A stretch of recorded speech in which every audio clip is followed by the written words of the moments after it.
2009년도 3월에 S&P 500 지수가 미국에 700포인트였어요. 그때가 금융위기 한복판이었어요. 근데 사람들이 누구나 다 투자하는 거 무서워했겠죠. 근데 지금 7,500이거든요. 그럼 700에서 7,500이면 10배가 넘게 뛰었지 않습니까? 그 두 번째는 이제 2011년으로 갑니다. 2011년도 공교롭게도 그때 당시에 그 일본의 니케이 지수가요, 동일본 대지진 때문에 7,000포인트를 찍었어요. 네. 지금 7만입니다. 10배네요. 10배죠. 네. 지금이 2026년인데 우리가 지금 2036년을 살고 있다고 가정해 보시죠. 2036년에 10년 전인 2026년을 돌아봐요. 그때 내가 이걸 했었어야 되는데 라는 생각을 할 수 있잖아요. 2026년이 저는 되게 이 지금의 시대가 되게 많은 갈림길을 만들고 있다라고 봐요.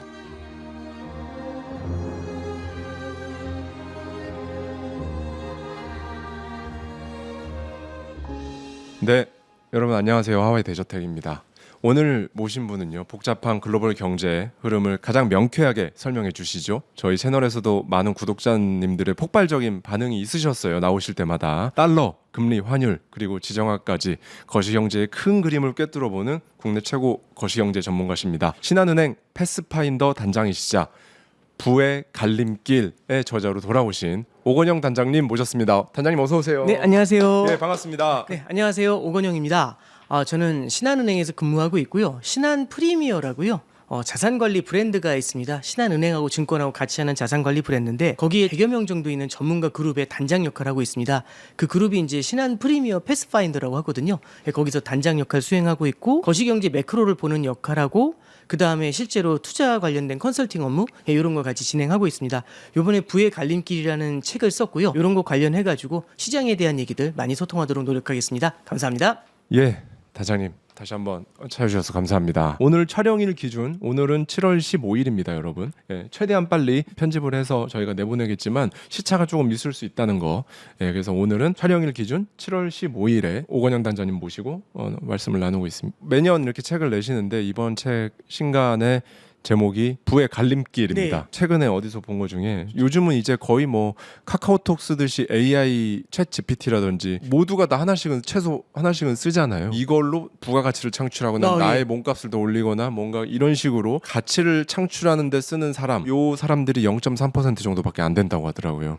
그러니까 옛날에는 소위 상위 20%가 80%의 부를 소유하고 있다, 뭐 이런 식이었다면 이제는 20대 80도 아니고 0.3% 대 99.7%가 0.3%가 상위에서 AI와 이제 그런 툴들을 가지고 더 예전하고는 비교도 할 수 없을 만큼의 어마어마한 부가가치를 창출해내고 나머지 99.7%는 AI 때문에 일자리를 뺏기거나 오히려 소득이 감소하거나 어려움을 겪거나 그런 위치에 처한다는 네. 거죠. 굉장히 좀 섬뜩한 결과를 제가 봤었는데 제목이 부의 갈림길입니다. 저자로서 한 말씀 좀 한번 해주시면 좋을 것 같습니다. 숫자는 사실 저도 처음 들었어요. 0.3이라는 말씀 처음 들었는데 개인적으로 되게 좀 놀랬거든요. 이게 저는 이제 갈림길이라는 말을 썼잖아요. 갈림길이라는 건 그런 것 같아요. 그러니까 누구나 다 인생을 살다 보면 여러 개의 갈림길을 만나잖아요. 그러니까 예를 들어서 어느 학교를 갈까? 아니면은 어떤 배우자를 만날까? 내지는 어떤 직업을 택할까? 어떤 회사를 갈까? 내지는 어떤 사업을 시작할까? 이런 것들도 하나하나의 갈림길이잖아요. 그 갈림길마다 굉장히 많은 고민을 하고 그 갈림길을 선택할 거예요. 아마 제 생각에 대표님께서도 무언가 이런 사업 같은 걸 시작할 때 그것도 하나의 큰 갈림길이었겠죠. 그렇죠. 근데 어느 갈림길이든지 간에 똑같아요. A를 택하든지 B를 택하든지 예를 들어서 B 대신에 A를 제가 택한 거죠. 딱 가봤더니 딱 1년 지났어요. 그랬더니 1년 지났는데 이상한 거예요. 왜 너 이거 잘못 갔나? 이제 이렇게 생각하는데 가끔 그럴 때 있잖아요. 한 10년 정도 지났더니 그때 A를 택하길 너무 잘했다. 이런 생각 가끔 들 때가 있지 그렇죠. 않겠습니까? 맞습니다. 그러니까 네. 말씀드리고 싶은 거는 갈림길에 서가지고 어느 갈림길 중에 하나를 선택하잖아요.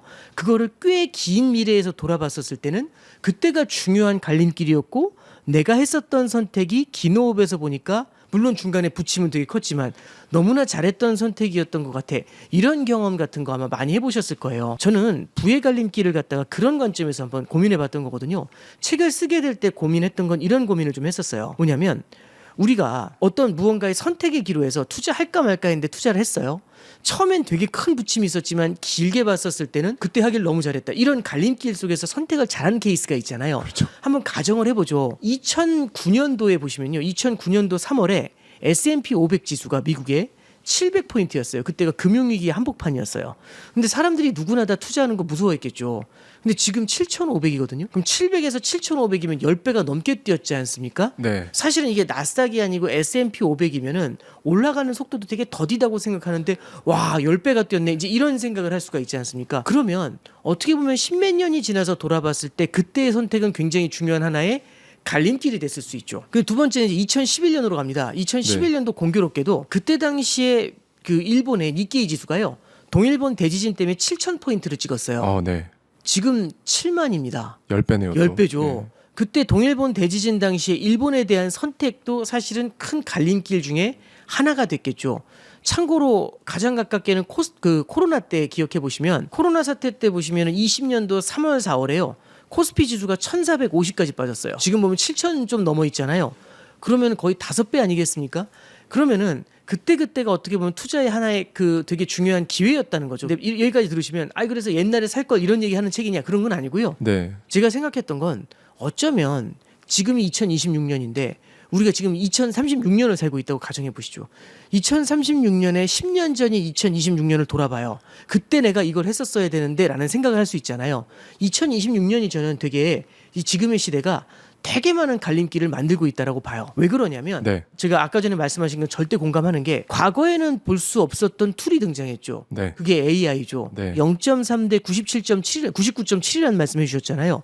그게 사람만 해당이 될까 아니면 기업에도 해당이 될까? 저는 기업에도 해당된다고 생각해요. 실제 부가가치를 창출하기 위해서 효과적으로 AI를 쓰는 기업 생각보다 많지 않을 거예요. 네. 그런 기업과 그렇지 않은 기업의 편차가 되게 커지지 않을까요? 그럼 우리가 그것도 하나의 AI라는 것도 하나의 선택의 갈림길이 될 수가 있겠죠. 그래서 저는 갈림길이라는 게 언제 나타나냐면 우리가 새로운 환경에 내던져졌을 때 우리가 결정을 해야 되지 않습니까? 그럼 딱 변화가 나타났었을 때 과거와 다른 그때 내가 하나의 결정을 해야 되는데 지금은 AI라는 것도 있고요. 하나 더 말씀을 드리면 지금 금융시장의 환경이 너무 많이 바뀌었어요. 예를 들어 볼게요. 첫 번째는 우리는 과거에 환율이 900원, 1000원, 1100원 이런 환율이 되게 익숙했어요. 그래서 옛날에 시험 문제 같은 거 풀면은 1달러에 1000원 이런 거 되게 많이 봤거든요. 맞아요. 예. 지금은 1달러에 1000원이라는 건 그 자체로 불가능한 얘기처럼 들리잖아요. 네. 지금은 1400, 1500원이라는 고환율이 되게 익숙해진 세상이죠. 환율이 새롭게 변해 있는 한 레벨 바뀌어 있죠. 또 하나는 코로나 때만 해도 그때 정기예금 금리가 1%였어요. 그때 정기예금 2%라고 하면 와 이랬거든요. 지금 정기예금 2%는 너무 낮죠. 너무 우습지 않습니까? 2%라는 게 2020년도에는 너무 높은 거지만 지금은 너무 낮은 숫자가 돼 있죠. 하나 더 보시면은 주식시장도 마찬가지예요. 작년 딱 이맘때로 가보죠. 작년 이맘때 코스피가 한 3,000 했어요. 그때는 5,000 간다 하면 너무 낙관적이다 이랬겠죠. 근데 지금 5,000 간다고 하면 반대로 미쳤다는 얘기를 할 거잖아요. 5,000이라는 숫자는 가만히 있는데 그 5,000을 바라보는 우리의 인식은 180도 바뀌어 있죠. 네, 네. 그럼 이런 건 뭘 얘기하느냐? 주식이라든지 금리라든지 환율이라든지 이런 우리 주변의 재반 환경이 뉴노멀이 된 거예요. 아까 그 말씀 드렸잖아요. 새로운 환경에 처할 때 갈림길이 나타난다고. 그럼 지금 우리가 어떤 선택을 해야 되느냐? 기존에 있었던 패턴을 그대로 가져가는 게 가장 좋은 방법이냐 아니면 무언가 변화가 나타나는 거를 일부는 테이킹하고 가야 되느냐? 이게 저는 부의 갈림길에서 지금이 굉장히 많은 갈림길을 만들어낼 때다라고 봐고요. 여기에 첨언 하나만 더 드리면 트럼프 2.0이잖아요. 과거에 보지 못했었던 질서들을 만들어내지 않습니까? 맞습니다. 예. 이런 것도 하나의 갈림길인 것 같아서 우리가 10년 후에 지금을 돌아봤었을 때 굉장히 중요한 선택의 갈림길이 될 만한 소스들 이런 것들을 좀 고민해봤고요. 5가지 정도로 그런 부의 갈림길을 제시를 해봤던 책입니다. 네. 일단은 지금 저는 가장 궁금한 게요. 안전자산이라는 금값이 계속 우하향하고 있단 말이죠. 거시적으로 봤을 때 지금의 이 전쟁들 금값 우리가 어떤 이 갈림길에서는 어떻게 액션하는 것이 2036년에 좀 더 나은 삶을 누릴 수 있을지 한번 말씀 부탁드리겠습니다. 네, 일단 첫 번째는요. 전쟁을 갖고 한번 생각해 볼게요. 최근에 보면은 다시 이제 트럼프가 전쟁을 재개할 것 같다. 휴전은 끝났다. 뭐 이런 얘기를 하잖아요. 그래서 또 전쟁의 리스크가 커진다고 하니까 또 주식시장도 출렁이는 모습들이 나타나요. 그러다 보니까 스트레스도 굉장히 많으실 수 있고 저도 질문을 지금 굉장히 많이 받는 건 이런 거예요. 이 전쟁 때문에 어떻게 될지 모르겠다. 너무 불안하지 않냐. 이러면 투자할 수 있겠냐. 근데 이게 하나 잠깐 말씀드리면 제가 이제 금에 대해서도 지난번 책에서도 말씀드렸던 거지만 예를 들어 금을 투자해 놓는 게 좋다. 포트폴리오에 금을 담는 게 좋다라는 얘기가 내일부터 오른다는 얘기는 아니거든요. 예를 들어서 A하고 B의 갈림길 중에서 A를 선택했다고 해서 에브리데이 꽃길을 걷지는 않거든요. 굉장히 어려운 시기를 겪을 수 있을 겁니다. 예를 들어서 대표님께서도 사업을 시작하신 다음에 초반부터 꽃길은 아니셨을 그렇죠. 수 있잖아요. 제이커브라고 그렇죠. 보통 처음에 하니까요. 너무 힘든 그런 예, 순간들도 예. 찾아오죠. 예, 제가 드리고 싶은 말씀은요. 우리가 무언가 자산을 바라볼 때 자산에 대한 투자를 할 때는 긴 호흡으로 박아둔다라는 개념을 많이 좀 써주시면 좋을 것 같아요. 일단 첫 번째는 이런 거죠. 우리가 너무 짧은 호흡으로 이렇게 바라보잖아요. 올해 연말까지 우리는 투자를 끝내야 돼. 그러면 이렇게 돼요. 전쟁이 언제 끝나냐 이게 너무너무 중요해요. 그러니까 전쟁이 일찍 끝나면 주가가 오르고 전쟁이 오래 가면 주가가 빠지니까 이거 답이 없다. 올해 내에 우리가 모든 투자를 끝내야 되면 전쟁이 언제 끝날지를 예측을 하고 해야 돼요. 네. 그래서 너무 어려운 겁니다. 근데 사실 누구도 모르죠. 전쟁이 언제 끝날지는. 근데 한번 시기열을 좀 길게 가져가 볼게요. 5년 정도 투자한다라고 가정해 볼게요. 만약 5년이라는 시기열에서 바라본다면은 저는 이렇게 생각해요. 5년이 지나면 전쟁을 계속 하고 있을까? 하고 있더라도 시장이 지금 러시아 우크라이나 전쟁 별로 신경 안 쓰잖아요. 그렇죠. 그런 것처럼 어쩌면 이란 전쟁에 대해서도 5년쯤 지나면 에브리데이 지금 그렇게 신경을 쓸까? 별로 안 쓸 것 같아요. 옛날에 이란 이라크 전쟁이 7년짜리 전쟁이었대요. 네. 근데 제 기억에 처음엔 큰 이슈였다가 나중에 한 5, 6년 지나니까 뉴스의 한 켠에서 가끔 등장하더라고요. 말씀드리고 싶은 거는요. 왜 우리가 러시아 우크라이나 전쟁 요즘 뉴스를 많이 안 보냐? 전쟁이 없어서가 아니라 그 전쟁에 시장이 상당 수준 적응을 했기 때문이에요. 그러면 우리가 관심이 상당히 많이 줄어들겠죠. 저는 우리가 5년이라는 시기열을 통해서 본다면 전쟁이 언제 끝났냐 이건 그렇게 중요하지 않은 것 같아요. 오히려 중요한 건 뭐냐면 전쟁 이후에는 어떤 세상이 펼쳐질까. 언젠가는 이 5년이라는 기간 안에는 전쟁의 영향이 희석이 될 거지 않습니까?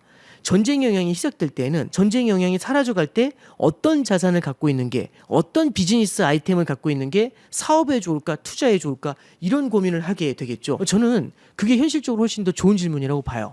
다시 정리하면 우리가 전쟁을 바라면서 전쟁 언제 끝나요? 이런 불가지의 영역을 논리하는 거는 투자에 있어서도 비즈니스에 있어서도 좋지 않다고 봐요. 오히려 그것보다는 언제 끝날지 모르지만 결국에는 이게 영향이 희석이 될 텐데 그 희석이 되는 시점에 그 전쟁 이후의 미래를 대비해서 나는 어떤 자산이나 어떤 비즈니스 아이템을 갖고 있는 게 좋아? 그걸 고민하는 게 훨씬 더 현명하다라고 생각하거든요. 자, 그러면 그 관점에서 한번 생각을 해보죠. 우리가 이란 전쟁이라는 게 예를 들어 끝나더라도 무언가 기존의 질서하고 바뀌는 게 있겠죠. 네. 저는 대표적인 손바뀜이 나타나는 것 중에 하나가 에너지에 대한 관점이라고 생각을 해요. 네. 그럼 에너지에 대한 관점은 어떻게 바라볼 수 있느냐? 이렇게 생각하시면 될 것 같아요. 기존에는 우리가 중동에서 에너지를 많이 수입했죠. 그렇죠. 근데 중동에서 에너지를 수입하는 이유가 가성비가 높아서래요. 미국이나 이런 데서 에너지를 수입하는 것보다 거리도 짧고 네. 싸기도 하고 네. 그러다 또 우호적이기도 하고 그랬었는데 네. 이제 문제가 하나 생긴 거죠. 호르무즈를 한번 이란이 막아본 거예요. 근데 막아보니까 전 세계가 쩔쩔매는 걸 본 거죠. 그럼 이란 입장에서는 이건 중요한 교섭의 카드가 될 수 있잖아요. 그럼 언제든지 호르무즈를 막았다 열었다 막았다 열었다 할 때마다 교섭하기가 훨씬 유리해지잖아요. 그래서 최근에 보면은 이란하고 트럼프하고 대화하는 걸 보면 요즘 핵 얘기가 별로 안 나와요. 핵 갖고 얘기하는 게 아니라 요즘 호르무즈의 통제권 갖고 얘기하거든요. 양쪽 다 이게 되게 키가 된다는 건 이제 안 거예요. 그러니까 이란이 기존에는 핵을 놓으면 안 된다가 아니라 이제는 호르무즈가 키다. 이 생각을 되게 많이 하는 것 같아요. 그러면 만약에 이번에 호르무즈 문제가 해결이 됐어요. 다음엔 다시 안 죄일까? 저는 언제든지 죄일 수 있다고 생각해요. 네. 그러면 호르무즈가 수시로 지어질 수 있다면 그럼 이제 우리처럼 중동에서 에너지를 수입하는 국가 입장에선 어느 순간에 수입되던 에너지가 딱 멈춰버리죠. 이때는 가성비가 중요한 게 아니에요. 얼마나 싸게 가져오냐가 중요한 게 아니라 가져올 수 있느냐가 훨씬 중요해지죠. 이게 이제 문제가 돼요. 그래서 지금 우리나라에서 어떤 얘기하고 있냐면 전쟁이 끝나더라도 중동에서만 의존하는 게 아니라 에너지 조달을 다른 지역에서 의존도 해야겠다라고 해서 미국이라든지 호주라든지 다른 지역에서의 에너지 수입에 대해서 고민을 하고 있어요. 자, 그럼 그 고민을 우리나라만 할까? 그게 아니죠. 여러 국가에서 같이 하게 되겠죠. 그럼 그 국가들도 어딘가에서 수입하려고 막 찾아다닐 거잖아요. 그럼 이제 자원부국이라고 해볼게요. 이제 그럼 이제 대표님이 자원부국이에요. 여태까지 전화 한 통화도 안 하다가 갑자기 막 전화해가지고 우리한테도 달라 이렇게 막 얘기해요. 네. 그럼 싸게 팔까요? 비싸게 팔까요? 높게 부르죠. 그렇죠. 예. 그러면 자원부국의 갑질이 시작이 될 수가 있어요. 에너지를 갖고 있다는 게 하나의 큰 힘이 될 수가 있거든요. 그래서 저는 일단 첫 번째 말씀드리고 싶은 건 에너지를 바라보는 관점이 되게 많이 바뀔 것 같다. 어떻게 보면은 이거예요. 2000년대로 가볼게요. 중국이라는 거대한 성장의 엔진이 전 세계 에너지를 빨아들인다고 했어요. 네. 중국하면 어마어마한 성장 엔진 같지 않아요? 네. 그래서 그때 기름값도 엄청 올랐고요. 전 세계 시총 1위가 엑슨모빌이라고 미국의 에너지 회사였어요. 2008년도에. 그래서 그때는 인플레이션의 시대라고 해서 막 그 원자재 가격이 엄청 뛰었거든요. 근데 원자재 가격이 너무 뛰었죠. 그럼 어떤 일이 벌어지냐면 너무 뛴 원자재 가격 때문에 이 원자재 말고 다른 무언가 공급 채널을 찾아야 되지 않아 해서 등장한 게 셰일이에요. 네. 그리고 또 하나는 너무 무리해서 성장했던 중국이 아무래도 과잉 공급이 되다 보니까 더 이상 에너지를 수입하면 안 되는 것 같아요. 그래서 에너지 수요가 중국이 확 줄어요. 그러면 셰일 오일로 인해서 에너지 공급이 늘었는데 에너지 수요가 중국의 긴축으로 쫙 줄어들어요. 그럼 공급은 늘었는데 수요가 떨어지니까 에너지 가격이 훅 주저앉았겠죠. 네. 그래서 2010년대 자원부국들이 힘을 많이 못 써요. 그래서 이제 셰일가스도 하다가 채산성이 안 나온다 해가지고 중간에 또 이게 멈칫멈칫하고 뭐 망한 기업들도 많았고 그때 그렇잖아요. 그래서 셰일가스 기업뿐만 아니라 에너지가 저유가 기조가 나타났고요. 그래서 에너지를 갖고 있는 게 큰 권력이 안 됐는데 그러다 보니까 우리가 투자할 때 에너지 기업보다는 테크 기업들 훨씬 좋아했겠죠. 근데 앞으로는요. 에너지 관련 기업이나 자원부국이 한번 각광을 받는 시대가 찾아오게 되지 않을까 그런 생각은 좀 해봐요. 그래서 전쟁 이유를 바라본다. 우리가 여러 가지 각자의 비즈니스 영역에서 고민할 수 있는 게 있어요. 저는 에너지를 하나 말씀드렸죠. 한번 생각해 보시죠. 아까 중국 말씀드렸잖아요. 그 중국을 소거시키고 거기다가 AI를 넣어보세요. AI는 엄청난 에너지를 빨아들일 것 같지 않으세요? AI는 사실상 전력 싸움이라고 하더라고요. 예, 그렇죠. 예, 그러면 저는 중국 이상의 에너지 수요를 만들어낼 수 있다라는 생각도 들거든요. 그래서 우리가 에너지를 한번 눈여겨봐야 된다. 2010년대 내내 사실 우리가 무시했었던 그런 에너지 섹터를 한번 지켜보자. 물론 어떤 에너지 ETF를 사라 이런 말씀 드리는 게 아니라 우리가 여태까지는 테크 관련돼서 테크 봐라라고 하면은 너무나 많은 영역이 나오잖아요. 하지만 그만큼 에너지 쪽은 고민이 덜 돼 있을 거예요. 에너지에 대해서도 우리가 고민을 할 때 투자 영역에서나 비즈니스 영역에서나 같이 고민해 볼 필요가 있다라는 조언을 좀 드려봐요. 그래서 저는 에너지를 하나 말씀드렸는데 그럼 그거 하나냐? 그게 아니라 각자의 분야에서 전쟁 이후에는 어떤 변화가 나타날까 각각 다 고민하시는 게 있잖아요. 그래서 지금은 전쟁 이후에는 무슨 일이 일어날까? 그걸 우리는 어떻게 대비할까? 그걸 고민하는 시기지 전쟁 언제 끝날까? 이 고민에 매몰돼 있으면 굉장히 시간을 많이 낭비할 수 있다. 요 조언을 하나 좀 드려볼게요. 그리고 이제 두 번째는 아까도 이제 금에 대해서도 말씀을 해주셨잖아요. 금이라는 자산은 보통 전쟁 같은 게 일어나면 뛰기 마련이에요. 네. 근데 이번 전쟁이 중동 전쟁이죠. 유가를 끌어올려가지고요. 금리를 끌어올려요. 네. 잠깐 보시면 금은 이자를 안 줘요. 달러는 이자를 주거든요. 그러면 지금 미국이 어쩌면 금리를 인상할 수 있대요. 물가 압력 때문에. 그러면 미국이 금리를 인상하게 되면은 달러를 보유했을 때의 매력이 더 높아지게 되죠. 그러면 달러의 매력이 높아진다는 얘기는 달러 대비해서 금의 가격이 쪼그라들 수 있다는 얘기가 되는 거 아니겠습니까? 이게 되게 중요한 포인트가 돼요. 그럼 달러 대비 금의 매력이 떨어지면 아무래도 힘들어지잖아요. 그래서 최근에 중동 전쟁 때문에 유가가 오르고 그게 물가 압력을 높여가지고 금리가 인상된다. 이게 지금 금 가격에는 굉장히 어려운 요인으로 작용을 하고 있어요. 아, 그러면은 금 하면 안 되겠네. 근데 하나 좀 말씀드리면 금이라는 거는 긴 호흡에서 보셔야 돼요. 긴 호흡에서 보면은 금리는 계속 오를까요? 아니면 올랐다가 내렸다가 올랐다가 내렸다가 할까요? 사이클이 또 있겠죠. 금리는 우상향하는 자산이 아니에요. 네. 금리가 우상향하면 지금 100%돼 있을 거 아니에요. 큰일 나죠. 그렇죠. 금리는 올랐다 내렸다 계절처럼 순환하잖아요. 우리가 긴 호흡에서 그럼 보면 매번 겨울만 있겠습니까? 언젠가 봄이 옵니다. 어렵나요? 그냥 당연한 얘기잖아요. 네. 그러면 금리가 올라가는 시기도 있지만 내려오는 시기도 있지 않을까요? 그래서 금이라는 자산은 기본적으로 금리의 민감도가 되게 높죠. 그러면 우리가 금리 내릴 때만 딱 잡아서 들어가야지.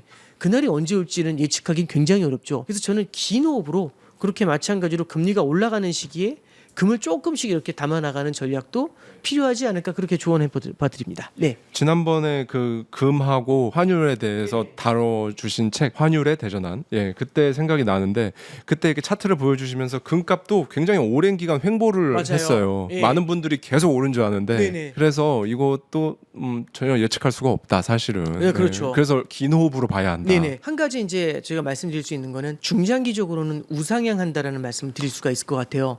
저는 그런 생각을 좀 해요. 저는 이 족대하고 어항이라는 비유를 종종 쓰곤 해요. 이게 이제 어렸을 때 제가 계곡에 이제 놀러 갔었을 때 얘기인데 그때 저희 삼촌이 이렇게 딱 족대라고 해서 이렇게 들고서 물고기 잡는 거 있잖아요. 네.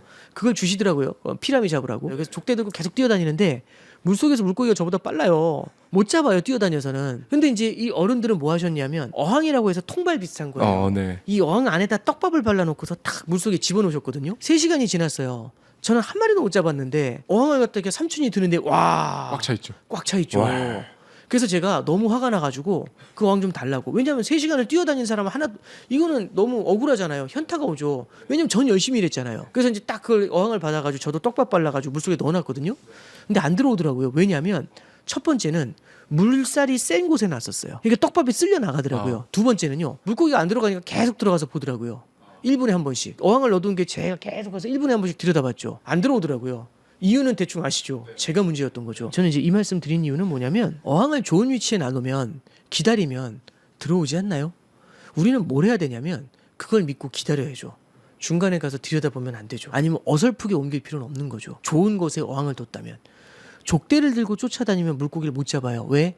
물고기가 저보다 빠르거든요. 참고로 하나 말씀드리면 지금은 AI가 트레이딩 한다면서요. 주식시장에서. 그러면 제가 따라갈 수 있을까요? 참고로 그러면 20년 전, 30년 전의 물고기보다 지금은 AI가 들어와서 물고기가 3배 빨라진 거예요. 투자자가 저면 제가 족대 들고 뛰잖아요. 절대 못 잡죠. 3배 빨라진 물고기를 뭘로 잡겠습니까? 근데 아무리 빨라져도 어항은 통할 것 같지 않으세요? 아무리 빠르게 다녀도 결국에는 걔들도 쉬면서 어딘가에서 먹어야 되잖아요. 그렇게 빨리 달리면서 물고기가 밥을 먹을 순 없죠. 어딘가에서 어항을 찾아오겠죠. 어항은 저는 지금도 통한다고 봐요. 순간순간의 움직임은 굉장히 빠를 수 있지만 결국엔 우리가 긴 호흡에서 본다는 거는 맞는 것 같아요. 과거보다 환경이 바뀌었죠. 수많은 갈림길이 만들어진다는 얘기는 어쩌면 지금보다 무언가 좋아지는 곳이 분명히 있잖아요. 근데 좋아질 때 가는 길이 이런 거잖아요. 정보가 너무 빠르면 이거 좋아진다면 확 당겨오겠죠. 그럼 확 오를 것 같지 않으세요? 근데 너무 오르다 보면 우리가 기대감이 커지잖아요. 요즘 AI 같은 것도 그냥 간단히 첨언해서 말씀드리면 이런 것 같아요. 전문가분들은 얘기해요. AI가 우리 생각보다 너무 빠르다고. 전문가분들이 생각했던 것보다. 저도 많이 놀라거든요. 근데 저는 전문가들이나 우리가 체감하는 것보단 빠르지만 투자자들이 생각하는 것보단 느리다고 봐요. 왜냐하면 빠르게 큰 돈 벌고 싶은 게 투자자의 마음이잖아요. 그리고 AI 관련된 성장이 일어나고 뉴스가 많이 들려오고 주가가 오르면 오를수록 그 기대가 더 빨라지는 것 같아요. 그러면 어쩌면 AI가 이렇게 발전하는 것 자체도 되게 빠른 속도인데 우리의 기대는 되게 앞서갈 수 있죠. 너무 앞서가면 못 따라오네? 이러면 어떻게 되죠? 너무 컸던 기대가 실망으로 바뀔 수 있죠. 그래서 원래는 이렇게 성장해 줘야 되는 게 큰 플럭추에이션을 낳을 것 같지 않으세요? 그래서 저는 이게 AI라는 길은요, 우리가 선택해야 되는 길이라고 생각해요. 긴 호흡에서. 그러면 우와, 들어가자마자 꽃길이냐? 아닐 수 있어요. 왜냐하면 중간중간 굉장히 많은 사람들이 그 AI가 미래를 바꿀 거라는 걸 공감하기 때문에 중간중간 쏠림도 나타나고 굉장히 큰 험로가 만들어질 수 있다라는 생각을 해봐요. 그래서 이 부의 갈림길에서도 이제 누차 말씀을 드리는 거지만 무언가 바라볼 때 어떤 자산을 긴 호흡에서 바라보시는 게 되게 중요하다. 한번 뚝심 있게 밀어붙이는 것도 필요하지 않겠나 생각해 봅니다.